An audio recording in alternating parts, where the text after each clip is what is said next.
Yeah, of course. What are we doing? Are we doing a practice run? No, just go straight in. We're literally recording now. Nick with CPF booked in.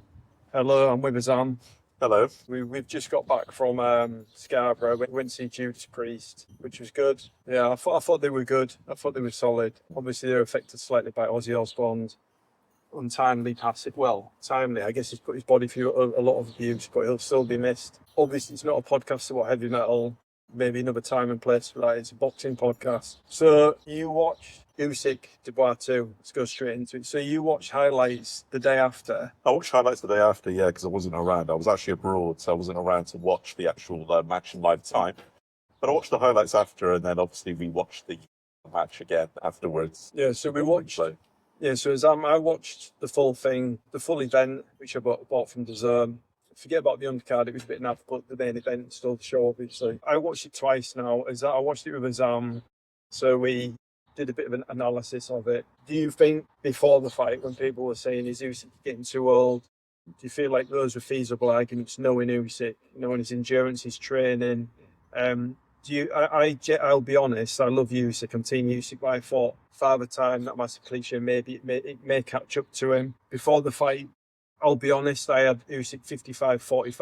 I wasn't mega confident, but I thought Usyk could win. Who did you have before the fight? Well, to be honest, I mean, I think the concerns were valid, but I did actually think it was a really hard one to call, to be honest.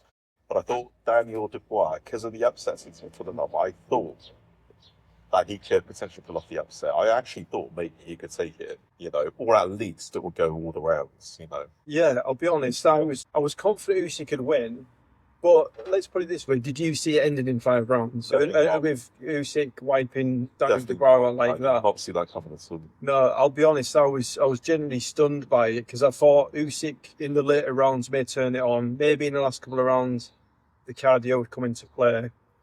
It was funny because Daniel Dubois seemed gassed out pretty quickly in this fight, and we'll go into like pre-fight shenanigans and all that as well. But I thought Usyk may take over in the last couple of rounds, do what he does, turn the screw a bit, and just use his psychological advantage because nothing really seems to faze him, let's be honest. And I thought it'd be Usyk by points, and I thought he may hit the canvas.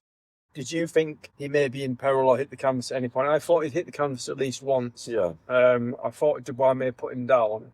But again, like, he obviously got hit with a few shots. Do you know what I kind of anticipated? I did anticipate another low blow knockdown. I thought history repeat itself. I thought lightning would strike twice. And I thought it would happen again, and there'll be another question asked if that was a low blow. But I think Daniel, I would have thought Daniel would have went more to the lower body. And I think what I did notice was, I can't remember which round it was, but I think he did a very similar low blow. But it seems that this time it seemed to glance off Usyk, and I think, I don't remember what round it was, but Usyk then gave him that look. He gave him a bit of a kind of, nice try, son, but it's not going to happen this time. Yeah, I noticed that in one of the rounds he did go low. It looked a bit like a carbon. I'm not going to say exactly the same as the low blow from the first fight, but it looked like the same.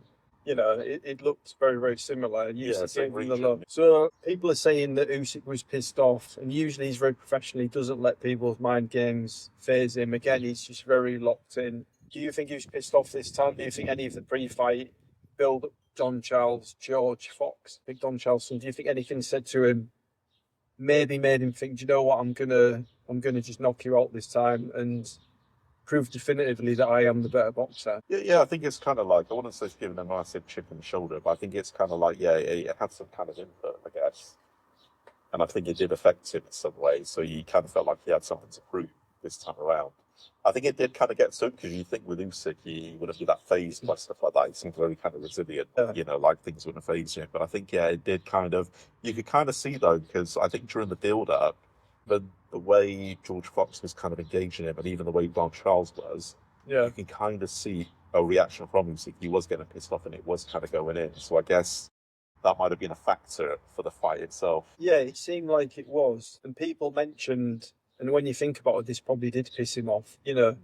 Anything to do with your parents or whatever. There's beef and there's banter, and then there's personal stuff. People slagging off your family or your wife or whatever.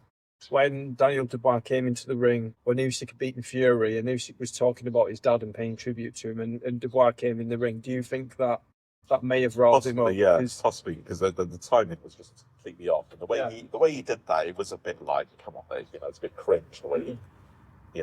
Yeah. It was a bit much, and the funny thing about Dubois, I actually like Dubois, so I'm not going to slag him off or anything. I think he'll come again. I still think he's the second best heavyweight on the planet. It's just, unfortunately, anyone who's surnamed Usyk, they're really going to struggle. I don't know who can beat him. I'd actually like to see him. So I'll say that for the next question, actually, what Usyk does next. But I think, yeah, it did play the dad thing. Maybe some other comments. Don Charles saying he questioned his religion, which I'm not a really religious guy, but I respect all religions, obviously, as long as they're not pushed onto me. If people have faith, that's great. If they live fulfilling and happy lives, that's brilliant. Don't, get too militant with it, push onto me.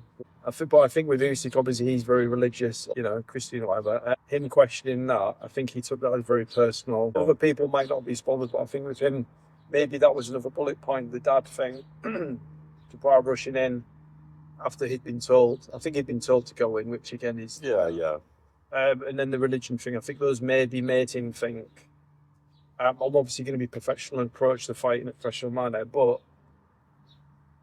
I may put a bit of size and a bit more weight behind my punches and knock you out if I can.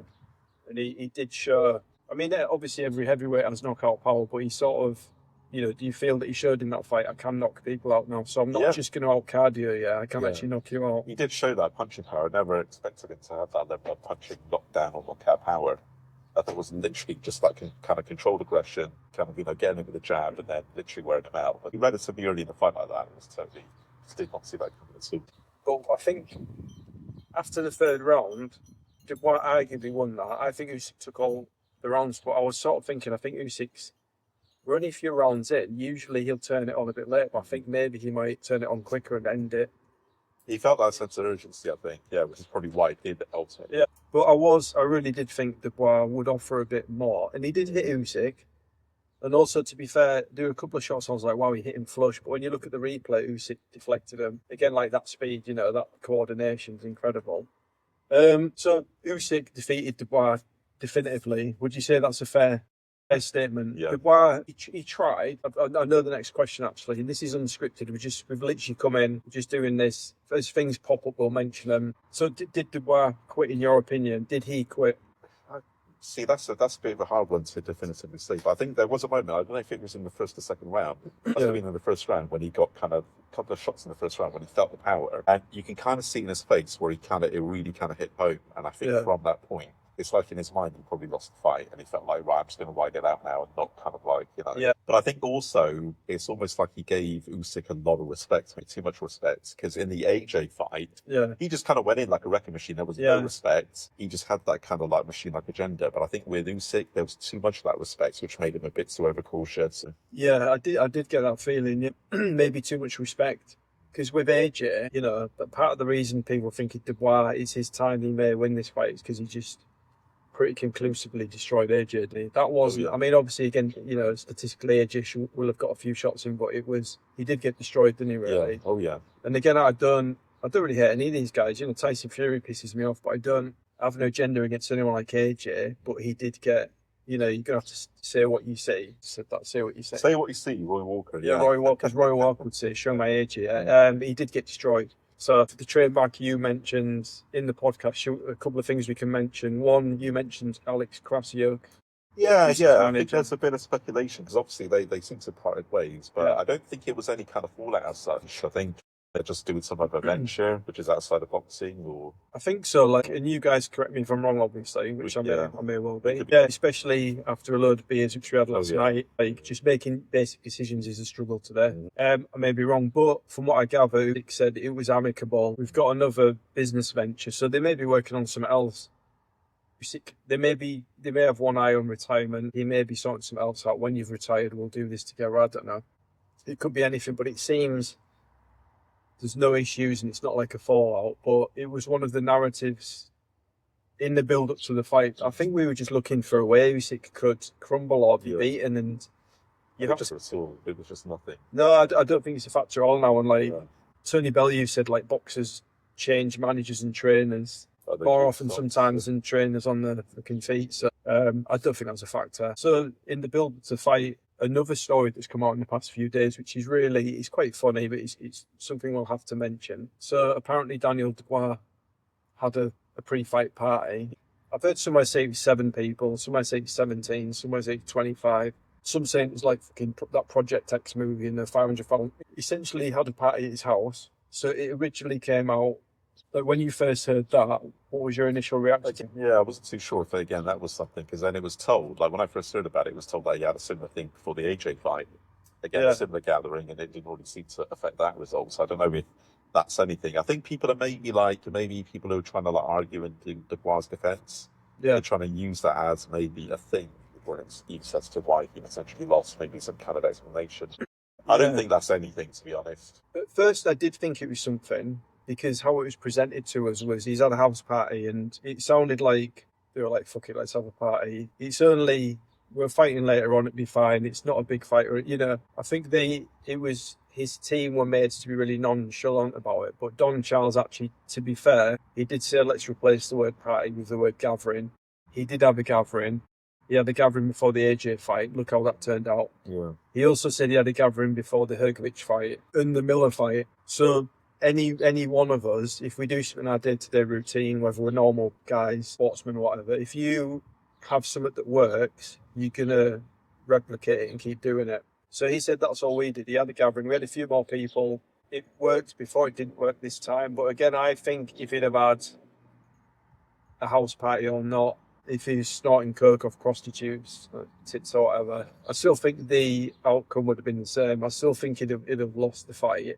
I just think that, like, initially it's like, well, that's insane. Joseph Parker and Lawrence Coley were saying this is, but then when you hear the other side of it, do you think there's anything to that really? Do you think it's like, if he's done it before and it's obviously not affected him, I think people are just kind of use that. They're trying to find some kind of narrative yeah? in his favour, maybe. And I don't think there's anything to it at all, to be honest. No. So we've spoken about the fight itself, some of the pre-build-up, some of the fallout afterwards.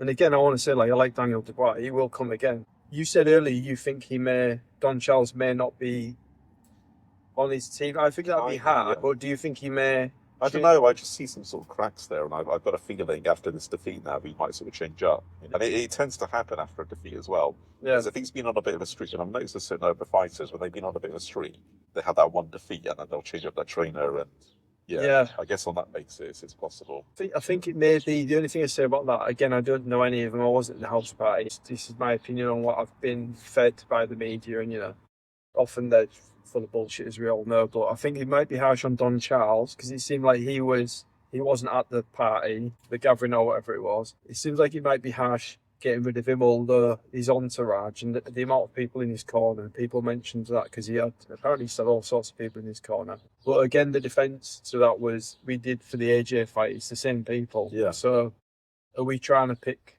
holes in stuff that isn't there? Exactly. So again, it's attaching in. He just lost. Again, these things we can all talk about. He probably would have lost the fight anyway, wouldn't he, really? Very likely, yeah. I don't think that would have been a factor at all. Yeah. Because obviously they can't really take away from Usyk's performance, and it's all about Usyk's performance at the end of the day, Fantasy or otherwise, You sound like it'd be, I think rather than look at what he was doing or did, the party, the trains, whatever. Obviously, there's issues that will be ironed out, and I think again, Don Charles said that they've got a meeting with Frank Warren, who's going to read them the right act probably because he's presenting them with these opportunities. To be fair, by the sounds of it, so they'll obviously have to have a meeting. He'll question some things because there's a lot of money at stake. A lot goes into it. It's at Wembley, 90,000 people. So there may be changes, but like you said, we don't want to detract from the fact that Usyk was just like, it sounds cheesy but just spectacular. Really, it's just ridiculous. And people going about the size thing, and I don't know if whoever he fights next, I don't know if the size thing he beat Fury, who's much bigger. He beats Dubois, who's bigger, beating AJ, and he's beating these guys that are bigger, beating guys that I'm sure are smaller than him. He seems to have done it all, really. So the next question, in your point of view, who should he fight next, and should he fight again? Do you want to see him fight again? What do you want Usyk's roadmap? Do you know what? Ideally, I'd want him to retire now. Just leave that legacy inside, so he's got nothing else to prove. But as a lot of people have probably lied, well, I mean, if it's going to be anyone, it's going to be Parker, isn't it? Yeah, Parker the chance. But on the other side, maybe let him retire and let Parker fight Dubois and see kind of how that goes. Because obviously, let them have the fight that they were meant to have originally. Yeah. Maybe out of the two, then, if there's whoever wins out of that, Usyk wants to, if he still carries on, then. Yeah, that's a really good point. again, personally, I agree with you 100%. I think it'd be right for him to fight Parker. I know that boxing can be corrupt, and it's probably more likely whatever's going to generate the most moolah. I think he definitely should fight Joseph Parker. I did a video about that. It's hard to argue against that. What arguments can you have? If it's not like monetary argument or marketing wise or something to sensationalize it, you can't really argue against that. I think Joseph Parker should be next. Do I think Joseph Parker would beat him? No, I mean, to be honest, I'll say no, just because I think for the next maybe year or two, I don't think anyone will beat him. What do you think about if he fought Derek Chisora? That'd be interesting. That'd be a Yeah. bit of a slugfest because I think that Chisora knows how to bring it. Yeah. He knows how to bring it, but yeah. Again, and I only say that off the basis because I would have thought because Derek's getting on a bit now that maybe not so much the case. But when you look at his last 2 fights, then he's still got that. Yeah. He's still got it in him. Do you know what? Yeah, I'd like to see that. If he didn't fight Parker, which I don't think he will, I'll say now, I don't think he will. I think Junior Farr, retired boxer, I think he's in the amateurs or something with Parker. He doesn't think it'll happen. He says it won't happen. And then Joseph Parker's even said himself, he's sceptical it'll happen because other opportunities with people who generate loads more money, like Tyson Fury, may get the shot instead. If he didn't fight Parker, I'd be fine with him fighting Chisora. I guess marketing wise, they could maybe, they're both retiring. It's the final Usyk fight, it's the final Chisora fight. Do it in UK. That would obviously sell well because Chisora sells tickets Usyk does. Well, didn't Turkey Al-Sheikh, he's kind of arranged something for like next year between like Fury and Usyk. Was he trying to push for that? I don't know if it's confirmed. I think Usyk says, we're fighting in 2024 or something like that. It may have been mentioned, but there have been a few things floating about. People even mentioned Moses Atama. As good as Moses Atama is, I think... Still too early days. It's still too early days. Yeah, he's really good. I don't want to see him fight Usyk, and if he lost to something, lose his confidence or whatever. I think when Usyk's retired and gone, people like Atama they'll come and take over, and like Ajit Kabiel, then some of the other names that have been bubbling under will come to the forefront when Fury, Usyk, Aldo White are retired. I think it'll give a chance to some other people. I think I'd rather see Atama rise when people are starting to retire. I don't want to see him fight Usyk yet. Again, it would be marketable, but how marketable? Because people are grumbling about Atama versus White, £19.99 pay-per-view. People are already saying, is that a bit too much? But then if it's you're asking if it's Atama versus Usyk, could that I think that would. I think that'd get a lot more interest, even though it seems like a bit of an unfeasible fight. But if that actually got made, then of course that'll it would be get fair, a lot of interest. Yeah, it'll be like the old lion, the old kind of or the current champion against the young lion. Even more so than Dubois. Yeah. Okay, it is one. We'll have a bit of fun. Usyk versus Jake Paul. Thing is, when I saw that face off, it's just like I can't even believe Usyk even entertained him to do that face off in the first place. That just seems so The thing is, Jake Paul, right? He's playing the card he's dealt. If we all had opportunities to make a fuckload of money doing whatever within reason, we would. He's still quite annoying though how Usyk can win a fight, and then Jake Paul, who his last fight, to be fair, was pretty bad. Like, did you see his last fight? Yeah. Cesar Chavez Jr. only really threw punches in the last 3 rounds. His last fight did not do anything to put in a position where he should be squaring off with Oleksandr Usyk. The way that fight went, I mean, that only sort of fueled all the rig rumors, isn't it? The fact that he wasn't even throwing it then literally in those last few rounds, isn't it? Again, speculation. Yeah, I don't know. Yeah, he's weird. Like, he's a pro boxer, he's got a record on box rec. He's a pro boxer. We give him his props. He's done loads for women's boxing. He's making sure people are getting paid. I just don't think he's in a position to be getting in the ring. No matter how many YouTube subscribers he has or whatever, how many 15-year-olds think his ball sack or whatever. I don't know if he should be squaring up to Usyk, but again, if he has an MMA fight with Usyk, I guess it's a huge payday for everyone. Maybe if they did fight, I'd rather it be in MMA, just because I don't want Usyk's legacy. Even if he beat Jake Paul, I think his legacy would be tarnished slightly for fighting Fury twice, himself, Joshua twice, Dubois twice, and then Jake Paul. So I don't know. So okay, so anyway.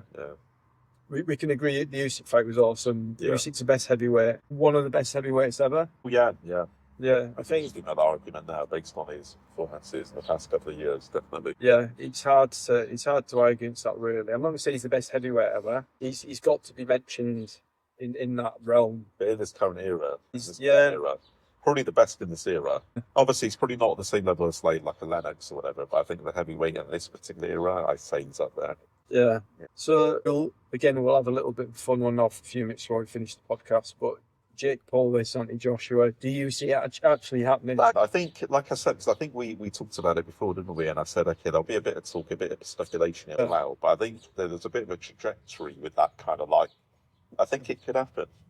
I think AJ will probably think, yeah, it's just like an easy. I'd watch that if it happened. I'll be honest. I would find that incredibly entertaining. I'd be all over it. Could Jake Paul beat Anthony Joshua? If he was lucky, anything's possible. Never say never, because obviously there's questions where with some of the people Jake Paul have beaten where you wouldn't have thought he'd have beaten at all, and he still managed to beat them. He still managed to pull that up. But with AJ, obviously, there's a massive jump. I guess, with AJ, it's a whole different fight. Cesar Chavez Jr., who wasn't even in the cruiserweight weight class, really, who was a small cruiserweight, and then fighting Anthony Joshua. Yeah, I guess, it's a bit of a loop, isn't it? So would I want to see it? I really would like to see it, actually. I'll be honest. And I'd never want anyone to get injured in boxing badly. Obviously, we want, to be honest, right, that's hypocritical. We want to see violence. That's why I watch boxing. That's why we're watching bare knuckle fighting championship. We want to see people get knocked out, but in as regulated way as possible. So I don't want to see Jake Paul get badly injured, but I don't know. I won't mind seeing him get knocked out, to be honest. It sounds terrible for me to say that as... a lot of people are thinking the same. A lot of people want to see him get knocked out. Maybe it might benefit him. Maybe he'd start doing that less. He's come up with some... He's compared himself to Muhammad Ali, for God's sake. Surely not in a boxing sense, but maybe it'd shut him up a bit. But surely the only outcome of that fight, Paul could win him a lucky punch, definitely. Especially if he's a big guy. Like Jake Paul's a big, man. He'll have good strength and fitness. Again, they give him his props there, but surely Joshua would knock him out. Yeah. Well, if you look at what he did to Ngannou, he just made it look easy, didn't he? So. He fought if Jake Paul fought Ngannou, well, how do you think that would turn out? Oh, that's interesting. Actually, I never thought about that. But I don't think he'd have much of a chance against Ngannou. I think Ngannou, again, even he's not so much... If you're judging like Ngannou's performance against Fury, then probably would have much of a chance against Ngannou. No, I think Ngannou would... him out. And I know like Ngannou's not the best technical boxer ever, but I just think if you hit him with one, or even if Jake Paul puts his guard up, getting hit by Ngannou, because we've seen it in boxing and UFC, people still get knocked out with the guard up, so that could happen. So was there anything else that we were? Basically, a lot of it here we were sort of spitballing at the train station. John Fury said, okay, we'll be careful on this one, so I don't want to get in trouble by YouTube, but John Fury said AJ would knock Jake Paul out with his knob and his dick. Do you reckon that could be feasible? Maybe, yes. To be fair, Anthony Joshua's a big lad. He's a big lad. He's probably got a big tallywhacker. Oh, yeah.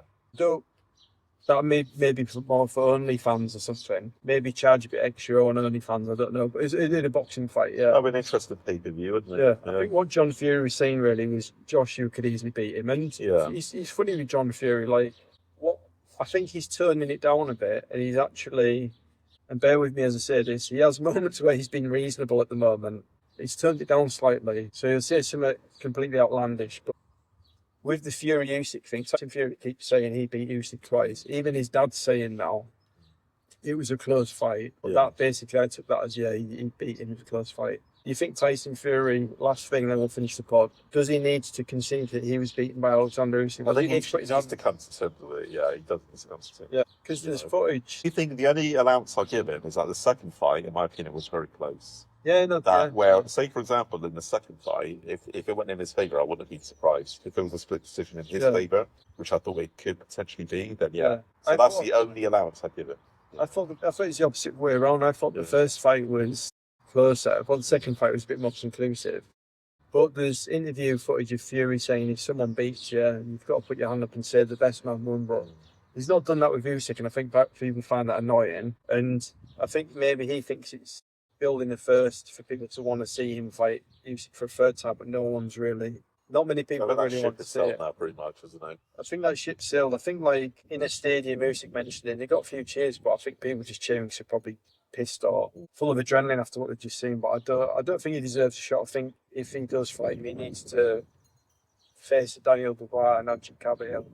Zhilei Zhang even. No one's mentioned Zhilei Zhang for a while. He's looking for a fight apparently. So we'll see anyway. So that was just a quick podcast. Just to go over a few things really. But Usyk still conclusively he's the best heavyweight on the planet. I did read earlier, actually, that WBO, I think they've ordered negotiations to begin between Usyk and Parker. So I don't know whether Usyk will vacate his belt or whatever, but it could go in that direction. They've actually started the negotiations, but again, I don't know how it works. Maybe Usyk might vacate the belt and just take the big money fight or something. But yeah, anyway, so we're going to come to a conclusion in this podcast. Come to a conclusion. Yeah, cheers for watching. It'll probably be like, what day is it today? Thursday. It'll probably be tomorrow night, or hopefully when we've recovered a bit more from Judas Priest. Although he was considering, so he's gone from Greece, Bristol. He was thinking, but then they're playing again in London tomorrow, and I'm considering, so I've got a free night tomorrow after I leave here. Yeah, I see him again. Yeah, so he's considering. So it's going to be in a bigger, better venue. Yeah, but we'll see. Yeah. No, that'd be cool. But it's your birthday weekend. Anyway, thanks for watching CPF Boxing. I'll try and do more of this where we're just chilling in the garden with a hooch, random selection of drinks, Carabao Sport and a hooch, 15-year-olds or something. Cheers, thanks for watching.